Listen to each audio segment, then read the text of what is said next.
In part 1, we saw that for a wire that doesn't get too hot, the current through it is proportional to the voltage across it.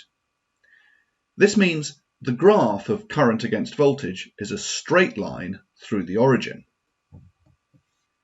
This is an example of Ohm's law.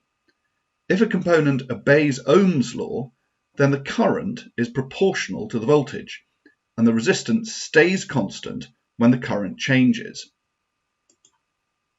In fact, very few things obey Ohm's law, mostly just wires in a narrow temperature range, and components called resistors, which are designed to have a constant resistance.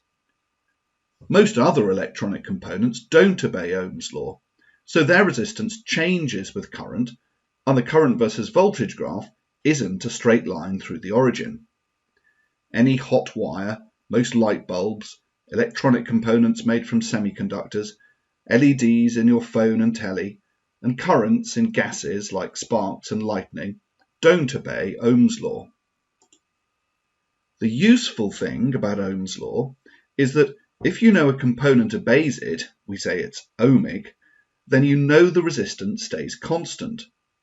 So you can easily calculate current if you know the voltage, or calculate the PD across it if you know the current.